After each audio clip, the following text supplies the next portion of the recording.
come to find out, the buyer never filled out their loan application. What? Yeah. And Oh, and a week prior had asked my seller to do repairs to the tune of $2,500. my name is Kevin McIntosh, and this is the Closing Table, where we talk to experts about their experience in real estate all across the country. Let's go.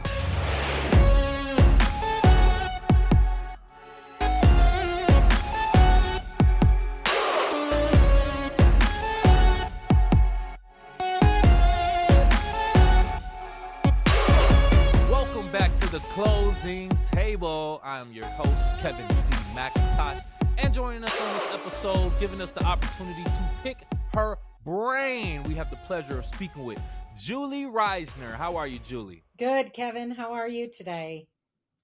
I am fantastic Good. today. No complaints. It's still the summer. We're enjoying this weather. Right. What can we complain about? That's right. Right? Well, yeah. Thank you for coming here and accepting our invitation to be a guest on the Closing Table podcast. We are going to talk about some real estate business, specifically in your market. But let's loosen up a little bit. I got an icebreaker for you called fill in the blank. I got 1, 2, 3, 4 sentences. They are incomplete. They have some blanks. I just need you to fill those in to make the sentence make sense. Are you ready? Good. Yep. Let's go. All right, let's do this. First one, blank can help you sell a home faster. Staging. Ooh, I like that. Okay. Blank is the key to longevity as a realtor. Relationships. Beautiful. A way to leverage high mortgage payments is blank. A way to leverage high mortgage payments. Mm-hmm. Know you're going to refinance. Okay. Last one. In 10 years, the real estate industry will be blank. It's probably still good. That's what I'm counting on. Okay. That's legit. That's fair. Well, appreciate you, Julie, starting off with our icebreaker. A little bit of fun right there. Sure. So let's get into it. I want to know a little bit about you, me and my audience do. So in 60 seconds or less, Julie, can you tell us who you are outside of real estate? Outside of real estate, I am a mother to a couple 20-somethings that still live in my house. They have not taken my sage wisdom and bought property yet. I have lived, worked, and worshiped in the greater Kalamazoo area my whole life. My parents lived 2 miles that way. I live 2 miles that way. So I'm really close to my family. I have a dad who lives out in California with a stepmom. So just lots of family and like to hang out at my house. I've kind of made my own house my oasis. There it is. Oh, that's how you. First of all, I love that because I always tell people if it's any place in the entire world that I should be comfortable, it's in my home. Amen. So I 100% agree with that. That's right. And I did see that you are in that area. We'll describe your market more, but Kalamazoo have a special place in my heart. I was born in Kalamazoo. A lot of my family's in Kalamazoo, so I love. Actually, I'm probably going back this weekend. But let's talk more about it. That's the market that you actually serve. So let's get into it in details. If you can describe your market geographically, just get into a little bit more what's going on surrounding Kalamazoo. Give some details for people who may have never been to your market and get into some of the economics in regards to real estate. Sure. So, you know that everyone in the state of Michigan likes to do the hand, right? So yes. Everyone likes to do it. So Kalamazoo's like right here. This is the border of Indiana, but I'm basically Southwest Michigan, so it's pretty much down here that I serve. Greater Kalamazoo area is what we call it. Goes all the way over to Lake Michigan, to the lakeshore, down to the border, up towards Grand Rapids, and then over towards the Battle Creek area. That's kind of my geographic region that I stay in. I am a little unique in that I have a very large relationship base of business. So I have sold a house up in or helped a client buy a house up in the UP. I've never seen it. So I've done the land thing, but that's, I just kind of go wherever anyone needs me. As far as our economics, I've seen some really great stats on Kalamazoo and I've seen some not so great stats. on Uh-oh. Kalamazoo. We have the Kalamazoo Promise, which is bringing Yes. a lot of people to Kalamazoo. Mm-hmm. Mm-hmm. For those that don't know what that is, it is a group of very wealthy people that wanted to give children the opportunity to go to college that maybe they wouldn't have. And so if they go to school in the Kalamazoo school system, they get free college. So Mm-hmm. that is a huge draw for our area. And that means more housing booms, lack of housing because we have so many people coming so fast. Um, Correct. so yeah, economically we're doing good. Um, and it's kind of, there's all these different pods. Like Kalamazoo is our main city, but then we've got Portage, Manawan, Texas Yep. Township. We've Mm-hmm. got all of those little townships and burgs that have their own little geo and demographic situations. But Kalamazoo is doing well, I think, financially, at least from what I see. Okay. Okay, that's good. And Kalamazoo also is home of Western Michigan University, so that Yes, technically makes it a college town also. it is. So we have Western Michigan University. We also Mm-hmm. have Kalamazoo College. So those are Oh, two. correct, correct. Yep. So Yep. we also have Kalamazoo College. And then we also have the Kalamazoo Red Wings hockey. Mm-hmm. They're Mm-hmm. working on a new arena for that. So there is a lot in Kalamazoo. I Yes. am a Bronco. So I All right. graduated from Western with a graphic design degree. So Mm. yeah, I graduated from Western and loved it. Still go to all the football games. So yeah. Nice, nice. You know, it's crazy with me living in Kalamazoo, being born in Kalamazoo. We moved from Kalamazoo to Detroit when I was like 5, but I used to love Kalamazoo so much. When I was younger, I hated that we moved to Detroit because I Cool. all my friends were there. I remember driving past the stadium right there. I don't know what street that is, but the stadium's right there. Oh, on I've state. never been to Yeah. a Western game. I It's always wanted to go. Like, yeah, it's oh, actually I called love Kalamazoo. Stadium Drive. Oh, right. Right. Right. Well, anytime you want Perfect to go, perfect street name. come on over and I'll get you tickets. So, Nice, nice, nice. What you just said though, kind of segues into what I want to ask. Your previous occupations, mhm. what do you feel like they provided you in as far as skills and knowledge that you use today to your advantage as a real estate agent? You said you went and your major was graphic design. Do Mhm. you still use that today? I do actually. I think that real estate is a lot. I think it's two major things. I think one is relationships, which is what I Yeah. built my business on. And I think the other is marketing. You have to know how to Mm, market and you have to know how to pivot because hmm. I've been in the business for 12 years. And since I've been in the business, it's been up, it's been down, it's been back, it's been forward. It's crazy. I mean, on a day to day, you're pivoting, right? And what worked last week might not work this week. And so I think that that's really helped me have a little fluidity in being able to pivot as I need to serve my clients. Got you. Got you. Was there anything that you've done between graduating from college to before you became a real estate agent? Any occupations that you did, do you feel like actually gave you some more skills Yes, to, I was a in banking. I was a training and development okay. manager for a long time. So I taught people SO or standard operating procedures.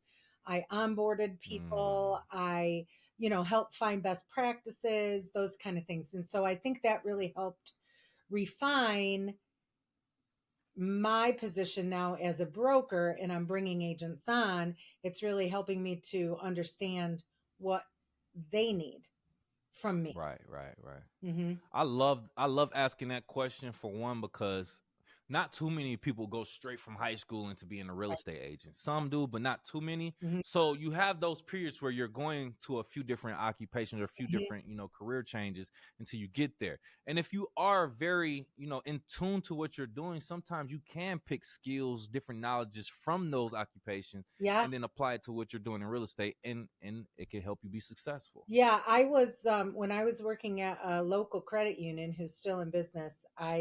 Actually I tell this story because it's interesting. I got fired. and I was really good at this Oh. job.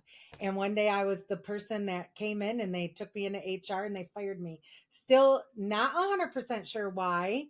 However, Mm. I say that it's the best worst thing that ever happened to me because it brought me here. And I don't think Mm-hmm. I would have been in real estate had I stayed in that position because I was really comfortable there. Ooh, So it was just the best worst thing because it kind of propelled me to figure something else out. I needed to correct. help feed my family, and this seemed like something I could do. I didn't get into buying and selling and being a realtor right away. I actually was a office manager for an agent here in town, which is how I Mm-hmm. cut my teeth on the business. Right. There you go. There you go. But I like what you said in regards to that kind of shifting you, and it Mhm. everything happens for a reason. Yes, That's ultimately what it is. It was all in divine order. that's right.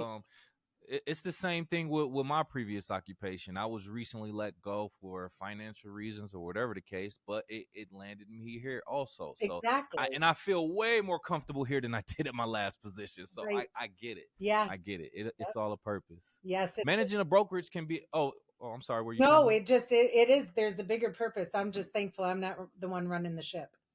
Man, absolutely, absolutely. And you mentioned managing a brokerage. I want to talk about that because I know it's a complex task. Can you talk about a time where you had an agent with new experience find a way to success using resources from your brokerage? So this is actually a fun question for me because I am a new broker. Mm, I was with another brokerage as an agent for about 5 years, and then I partnered with my friend Rachel, who actually has a Next Home One, which is the name of our brokerage. Next Home hmm. is a parent company, and we own Next Home One. So I'm in Kalamazoo, she's in Brighton, and Okay. we just opened this office on June 22. Oh, So of this very year. recent. Yeah. So I've been working with her for over a year to get it in place because it's a franchise and there's so much to it. I now understand why a lot of people don't become a broker because it's a lot. It's a lot Hmm. financially and it's just a lot. But the good news is I do have two agents that are already onboarded. So I would say that we have put a lot of stuff into play to help agents succeed. Things like relationship training, coaching. We've got all their drip campaigns already taken care of for them for their client communications. Because I love Hmm. to do marketing, I have a lot of that already built up for them. So there's a lot of things that I help them with to create their village, right? Because I call it Julieville, where I'm here and then everybody else is on a I hub, love that. right? I love And that. then you're the connector of all those people, just like you do, Kevin. You connect with Hmm. all the people, right? And so I help Correct. them create their ville, their whateverville. So yeah, Nice. I Nice. think that we've just really worked hard to put a lot of cutting edge stuff so we can pivot in this industry. Gotcha. Okay, that makes sense. But even when you are recruiting new agents and things of that nature, whether they've had experience from a different brokerage or not, or I'll say this, let's say them being this being their first time being a Mhm. real estate agent, they're just stepping into the game. You've been in that type of situation Right, before. You've been in that position. So let's talk about your first transaction or one of your first transactions. right. What was a mistake or mistakes that you've made during those transactions that you learned from today? Ooh. Um, I think every transaction gives you an opportunity to learn and better Mm-hmm. your craft. Um, I don't necessarily say that they're mistakes. It's just there's so much that you don't know what you don't know because the Great perspective. barrier of entry to being a real estate agent is very low. You Mm-hmm. take a class, take a test, boom, you're an agent. You know nothing Mm-hmm. at that point. So it's really learning on the job. I mean, this is probably the job that I've had to step up and learn the most on the job. So I wouldn't necessarily call them mistakes, but I would say that you always got to be open to improving what you're doing. We are never at the height of our game, right? Like my dad, he was the CEO of a company for years. He was at the height of his game for 30 some years. Not that he wasn't always learning, but Mm-hmm. I think this job gives you the opportunity to just continue to grow and learn. And that's the Gotcha. opportunity that I want to give to agents and help them not make those expensive mistakes along the way. Oh yeah, yeah. Because I've heard some stories from agents where I'm like, I don't see how you're still an agent. Mhm, It would have took me mhm. out of the game. And Yeah, I know it during the first couple years. I think they say the first 3 years. That's when a lot of agents seem to kind of drop off right, and just right. quit. Well, a lot of people So, came into the industry because when interest rates were like 1-2%, right? So not mm-hmm. that long ago. I Yep. mean, literally, I called it a P and P. You post and you pray. You put a sign in the yard, you put a post in the yard, and you pray that you get a sale and you get 10, right? It was just very easy to sell from the Mm, general public. No one saw the no one sees the weekends, the nights, the angst, the phone calls, the texts, the troubleshooting. No one sees that what we're doing, right? We right. purposefully don't show people that, which sometimes I think maybe we should open Pandora's box a little bit more. Mm-hmm. But so a lot of people got into the business during then because it's when it's easy. But this is what I tell people: getting under contract is not that's the easy part. Keeping my Right. clients out of the court system, that's the hard part, right? Mm. Because it's a legal binding contract and you have to Oh, know okay. it inside out to protect their interests. So it's true fiduciary responsibility for both, for whatever side you're on, right? And so that's really where the skills come into play is, and where people fall off is what they thought was easy. It's number one, it's super expensive to be an agent. Mm-hmm. And number Yeah. two, it's really hard to be an agent. Mm-hmm. But on the Yeah. surface, it looks really easy. Yeah. They think you just make up your own schedule. You just go, open the keys, open the door, you show them. They immediately say yes, they want the house, Yep, and then you get the exactly. check. They see it on HGTV. Yeah, right. It's so funny because my parents, before I had this office, this beautiful office that I have, I was working from home, right? And so my parents would Mm-hmm. be like, "Well, you're just working from home." Well, kind of. Well, to be an agent, I'd love to be an agent. You have all this free time. Well, not really. I work nights and Mm-hmm. weekends, and then I still have to do stuff during the day. So I do Right. think that opening up Pandora's box and showing people, pulling back the curtain, letting them see Oz a little bit, um, Mm-hmm. maybe will help also let people know it's not the easiest job to do. In Yeah, most I days, agree. you're in tears. I'm gonna tell you, since we started this show, and I've talked to many different agents across the country, my perspective on a real estate agent has changed. I've learned so much, and I'm like, hey, forgive me because you guys work very hard. Like Yeah. you put in a lot, and just like you said, for the most part, everybody's routine is different.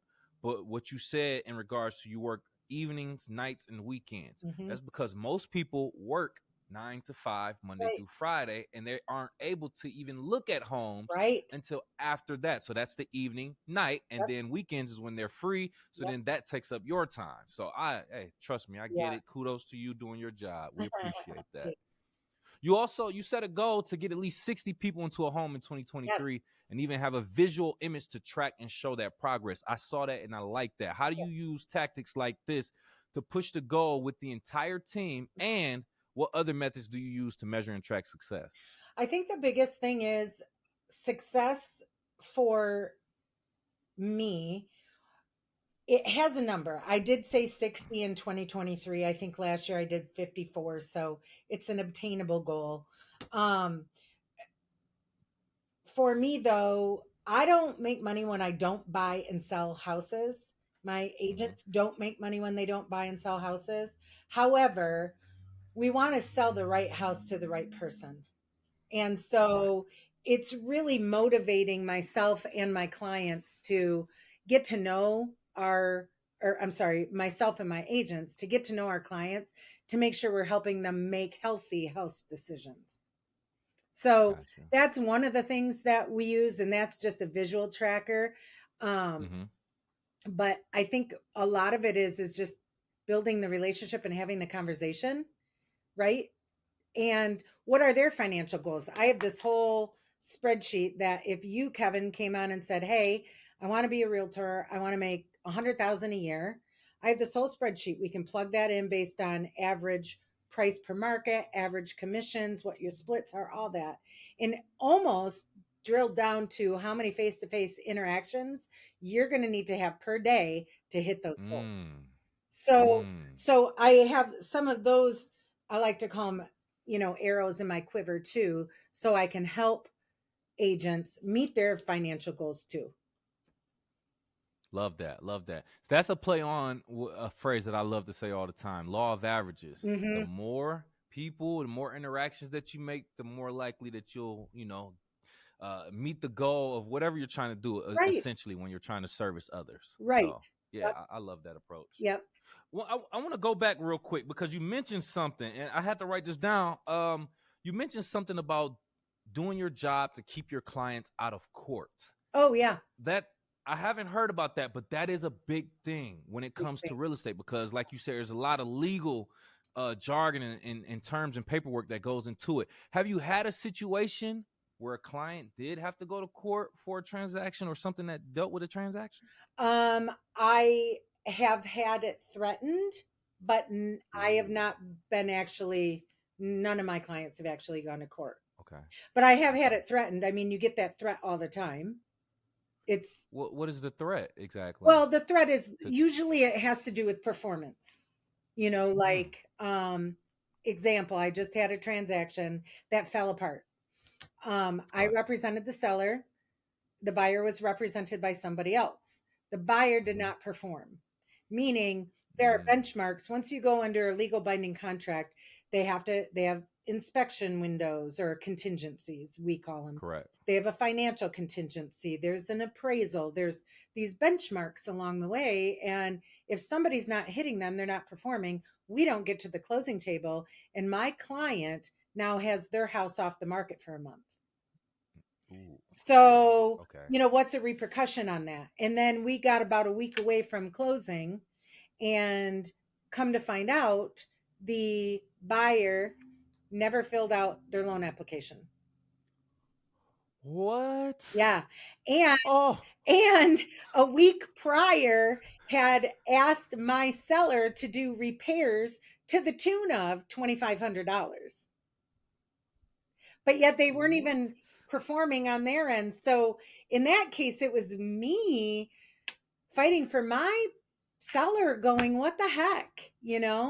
Agent didn't do their job, buyer didn't perform. What's the recourse for my client? Now, not an attorney. Oh, Okay. When we right, get right, into right. situations like this, I'm a big fan of staying in my lane, not an attorney. Mm-hmm. We can Mm-hmm. refer to an attorney, but there are also some pretty clear non performance issues in our contracts. How we resolved that was the buyer elected not to buy the house. My seller was very gracious and said, "Okay, I'll keep your $2,000 earnest money deposit and For go back." sure. Right? But that didn't even cover the repairs that he did, which stunk. So they did the repairs? Yeah. Oh my God. Yeah, so we were already upside down by 1 month and $500. So, Oh. what do? I mean, that's brutal, right? And I get paid very well for my job. I Mm-hmm. make no bones about it. I get paid very well. I get paid well for having really hard conversations. And that was a conversation that really stunk to have. I had I to have a hard bet. conversation with the other agent and school them a little bit. Then I had to call my client and say, "Oh, hey, remember how we were going to close next week? Yeah, we're not. And here's why." So, they're really hard conversations to have, Yeah. but you have to have them. And Yeah. and Yeah. I I think like the way you put that. yeah, and I think it comes down to, you and I talked a little bit that before, that it's really humans over houses, right? Doing Mm-hmm. the right Mm-hmm. thing every time. And if we're doing the right thing every time to the best of our ability, then we're representing our client to the best of our ability. And we shouldn't get into situations like that, right? Yeah. But there again, there goes that learning moment because I looked at my assistant and I said, hey, now we have to do this buyer's agent job too. And we have to check to make sure they actually applied for their mortgage. Now, I shouldn't have to Mm-hmm. do that, but now I have to put a safeguard in to do that because I don't want to have that hard conversation again. Yes, I bet. Oh my goodness, what a situation to be in. But Yeah. like you said, I love that perspective. You get paid to have those hard conversations and Yeah. to share that knowledge and and that type. That is a little bit crazy. Yeah, I it can't believe that situation happened. is. Okay, so that kind of ties into what I want to ask Sure. next. I don't know with that transaction if you even necessarily had communications with the opposing agent. Mhm. But speak on a situation where you did have an intense disagreement with an opposing client's agent, and how it was resolved, I should say. Sure. Yeah. It's it's a very interesting process because I have years of experience. I have more than some, less than some, right? And Mm-hmm. I can only speak from my own interpretation and education. And so Right. sometimes we have to talk to other agents, and there is a very big disagreement. Um, and sometimes now I'm a broker. So if the agent to agent cannot resolve it, it gets escalated to the broker level. Mm. Okay. And so there are times where you have to have really tough conversations. And there are times where you just have to agree to disagree because it's Respectfully. interpretation, right? It Correct. it is a lot of gray. It is not black and white what we do. Um, we try and make it as black and white as we can so there isn't interpretation, but there is Mm-hmm. still subject to interpretation. Um, I have a deal going on right now. I My client late last night wanted to write an offer on a house. We went and saw it. We were the first one in the door. 9 o'clock at night, I'm taking time away from my family to write this offer. Write it up. Sure. It's a great offer. I wrote in all the juicy bits so it would be an easy decision for the seller. I gave them till 5 o'clock today to decide if they wanted to accept it or not. The agent, when I followed up with her this morning, she said, oh, well, I talked to the seller. Seller decided to call for highest and best by 10 o'clock tonight. So your client won't know till tomorrow. And now we're in a competitive situation. And I thought, Mm-hmm. how crappy to do to a first time home buyer who's in this market, but then I got to put on my seller hat because I wear both hats. Got to put on I that get it. hat and say, well, I would probably want to do the same thing and try and garner as much money as I could for the seller. So, you know, Being honest. yeah, I mean, so you do have to have these hard conversations like, hey, I wish this was handled differently, but it wasn't. So here's where I'm at. Right, right. Right. Yeah, good luck to that client too, because I know it's Oh, very hard and competitive for first time home it is. buyers right And now. his budget Yeah. isn't huge, which, that I will not max out a budget on people. I think that that's a terrible thing. Oh, good. Just Yep, yep. because this is a story that I always tell about my friend Alex. He Mhm. was pre-approved. He's a successful kiddo. Uh, was pre-approved for like 400,000. We wound up buying a house that was like 150, 160,000. So it's a huge difference, right? But that's where his Yeah, life was comfortable. So yeah. I said, That's hey, good. you need a life budget. You don't need, I don't care how much you're approved for. I Hmm. need to know that you're not going to suffer and not be able to go on vacations, that you're just going to be eating ramen noodles, that you're going to Yeah. call me up and your car breaks down and you can't afford a bike. I mean, I can't live with that. There's no Hmm. way I can live with that. Correct. So I Yeah. do insulate my clients with some of the best in our industry too, that are on that same educational path. So we can then make sure that they're making healthy financial decisions. It's so important that you do that as an agent or even as a brokerage because dealing with first time home buyers who don't have that knowledge, they say, "Oh, I got approved for 350,000. Let's find Mm, a $350,000 home." right. And that's not the best case. So some agents don't necessarily care about that. They will probably just let you purchase the home that you Right. want to purchase. But if you have an informed agent or an agent who cares, Yep. humans over houses, clients over closings, Yes. then you have someone who can actually tell you, let's look for something else. Yep. Still find what you want, Right. but at a lower price possible. Well, I and love that. and there is compromise. There listen, I just True. bought what I would consider probably one of my dream houses. My husband and I bought it after living in our house for 24 years. We bought it. There's still compromises. And Mm-hmm.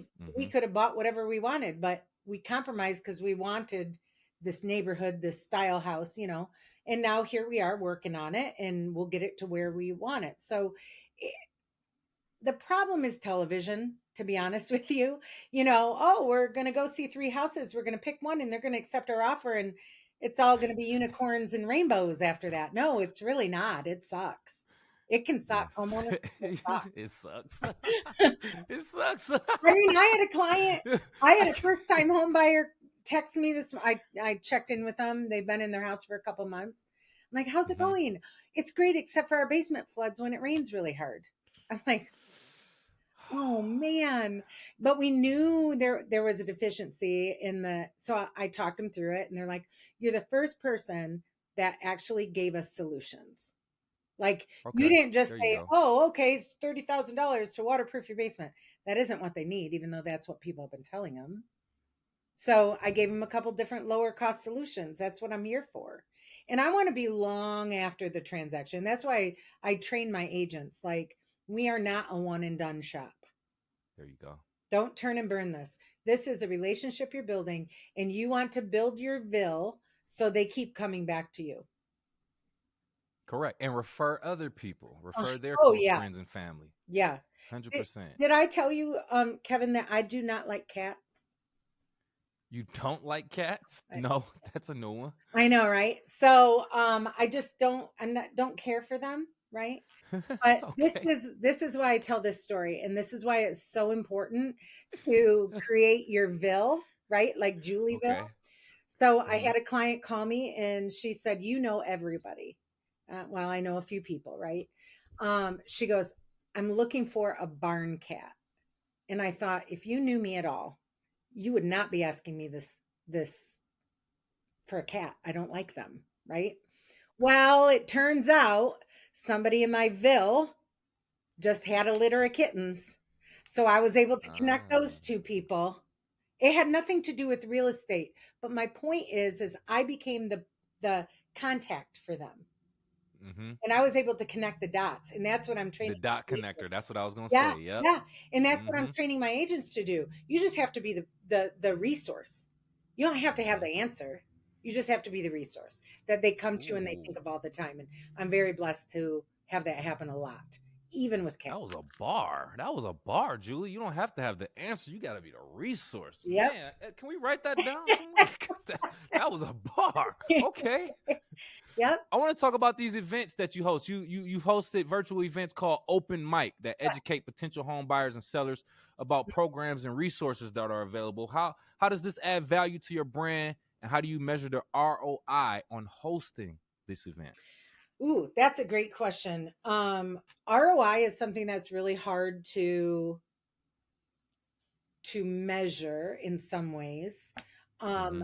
I think that hosting open mic, educating the public, we have a school supplies drive that we're bringing in a food truck and people can drop stuff off. It's really just about being out there and being in our community, right? And in that educational piece of what we do, we don't just buy and sell houses and drive around in nice cars and go on nice vacations. We don't do that. So the ROI is harder, but I do track that stuff and I have had a lot of success from being out there doing community events and giving back to my community because they give back to me. Got you. Got you. Okay. See, that's so. I'm assuming. So, is this something that you would continue to do, or would you push your agents under your brokerage to start to host on their own? Yeah, Or probably okay, a okay, combination of both, I would say. And got you. and the reason why, right, is because you and I, let's just say that you lived in Kalamazoo, and let's just Hmm. say that you were my neighbor, and let's just say Right. that you and I grew up very similarly. Maybe we went to the same school or whatever, right? Hmm. We could, if you were an agent, we could be promoting the same thing, or we could be doing the same thing, or sending out the same message, even posting something on social media that's the same. It's going to hit your Ville different than it's going to hit my Ville, right? True. And so for me, this is the success I've had, and I've had great success at doing what I do. And I want other people to have that success. So I want to give them the opportunity to do it as well. It's not the Julie show. I want each of them to have their own show Mm. and do Mm. that, because what we're doing is we're really lifting the bar of this industry. I feel we're lifting the bar. Yeah. We are making sure that it's humans over houses. We're making the right financial decisions with our clients. We're doing education. We're insulating them with great groups of people in a transaction. And so I really want them to be involved, because I also got to tell you, Kevin, I'm a little tired. Yeah, I Well, get it. I would like a vacation. Yeah, yeah. I mean, I could understand. This is our first time meeting and talking, but like you said, you're under the pressure of owning and managing and starting Yeah. your own brokerage, hiring agents, Yep. recruiting, still continuously. Yeah. I get it. Yeah. Prayers up for you. It's a You will hustle. make it. It is a hustle every day. It's a hustle. And, people talk about hustle and grind like it's a bad thing. It isn't. Mm-mm. No, It no, hustle and grind is what gets us where we want to go and where we want to hundred be. percent. It's just, if that's the only thing we're doing and we don't have balance, then it becomes an issue. And that's what I'm also helping my agents to bring them up to kind of fill some of those roles, so we all can have balance. So it's not just one of us doing the things. Okay. I'm so happy that you mentioned that too, because I mean, yeah, you can get caught up in that, and sometimes I even get caught up in just putting my head straight, tunnel vision, just Mhm. working.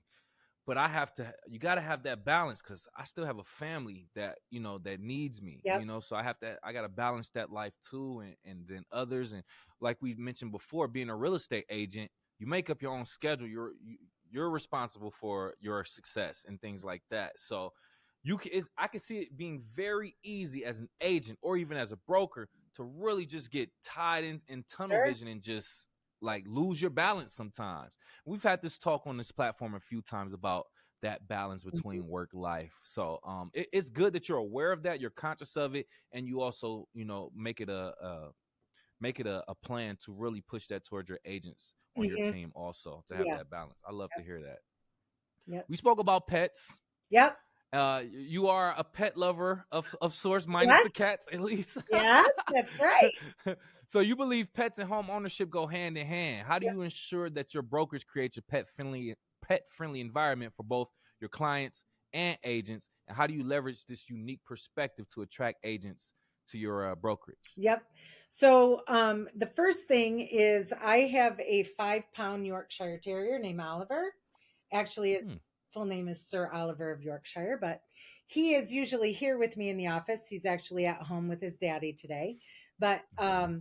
he is a real calming factor in some really tense situations. And I know that whether it's a cat, dog, fish, whatever you love and have, it just gives you peace.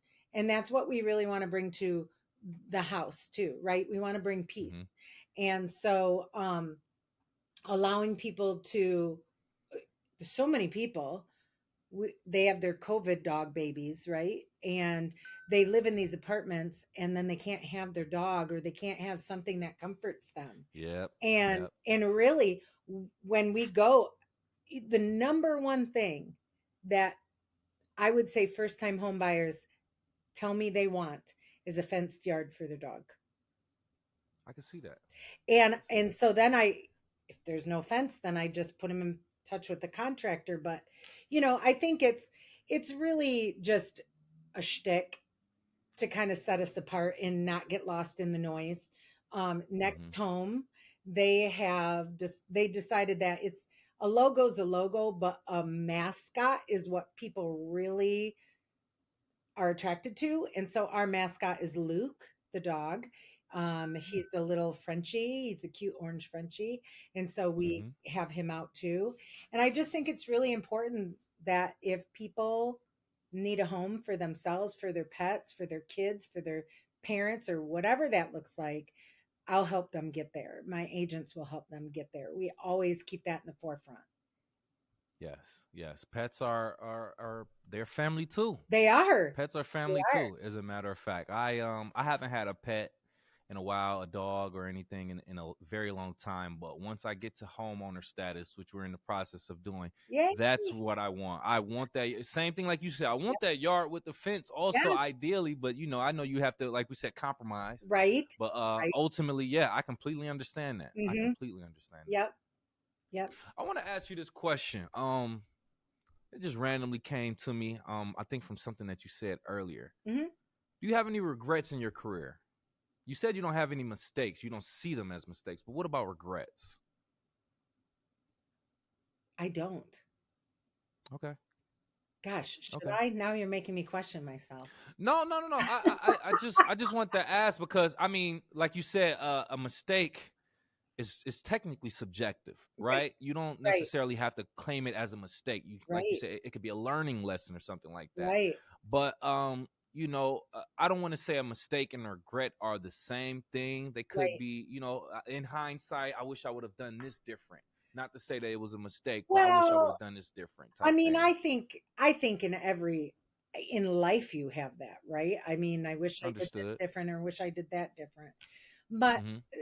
if you're learning from that, then I don't think it's a lesson lost, right? Mm, And as good far point. as regrets, I don't, because like you said earlier, Kevin, everything led me here today with you. Mm-hmm. And what we do together is going to lead me somewhere else. Mm-hmm. And so you can't regret the bad because that usually flips to the good. You can't regret the storm because it usually leads to sunshine. And For I sure. do have a pretty Pollyanna positive outlook on life. I was blessed to have parents who gave me that. I was born with the I can do anything I want to do chip, which sometimes works, sometimes doesn't. But I really I can't say it's regrets. Um, you know, if there was one thing, I would say that most of the time I get to work with friends, family, and referrals. And when it goes good, it's wonderful. When it doesn't, you can sever a friendship. And I have lost a Ooh. good friend over their perception of me and what I do and some other things, and that hurt. Um, Mm. so I guess if there was a regret, it might be that, but I also wouldn't trade helping the 99 other people for that. Of course. Of course. Yeah, that is talk about life, losing friends Yeah, and close ones. I mean, not to the ultimate, but just in situations like right. that. Sometimes you just grow apart. I call it just growing apart. Sure. You just our perspectives, are different. They change, and sometimes you just have to grow apart respectfully. Yeah, So exactly. And it's everyone goes unfortunate. through their own season, and Correct. everyone is working through the heavy, right? And Mm-hmm. so the Mm-hmm. one thing that we can do is just be kind, because it is true that saying that you never know what someone else is going through. You don't. Ooh, yeah. So we can Yes. just Yes. be kind. And if we do that, then we've used our time well on this earth. Come on now, golden rule. That's Treat right. others how you want to be treated. Come That's on right. with it. That's right. This very important question right here, Julie, $1 million question. What key lessons, looking back on your career, Mm-hmm. have you learned about yourself, the industry, and the importance of serving others? Ooh, you might make me emotional on this one. Let's see. The floor is yours. The key lesson that I've learned about myself is I am resilient. This Opening this brokerage was and is so far to date the hardest thing that I've done.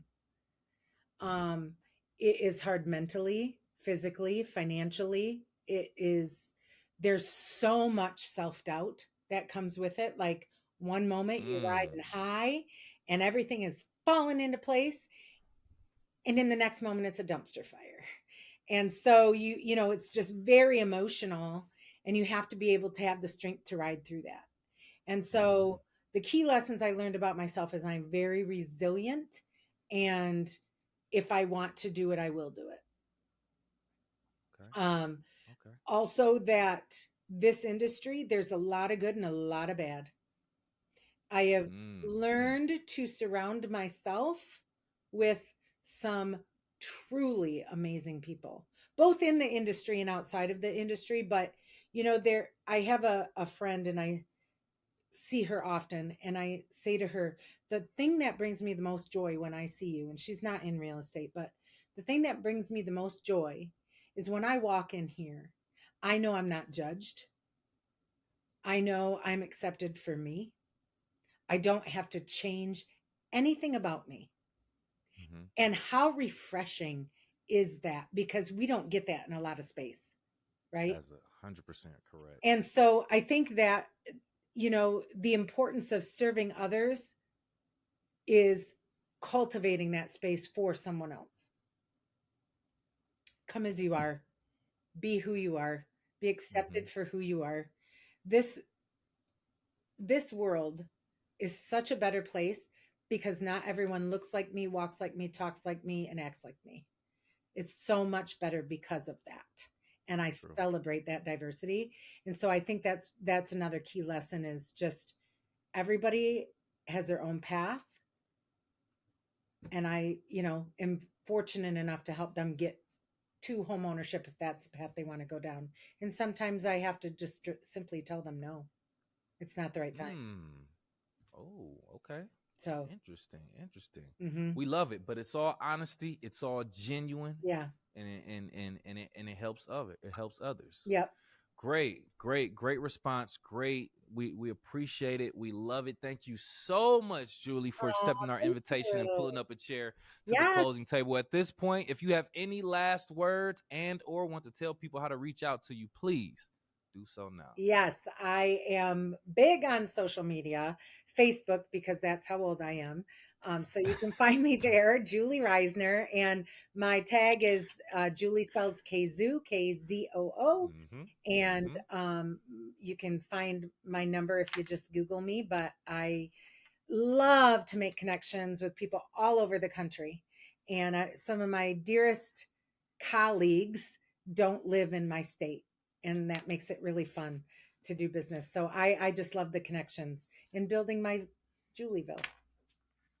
Love it. I love that Julieville right there. Kevinville just don't sound as good. It just don't sound as good. I'll make you a picture and you'll see it. It'll Right? be perfect.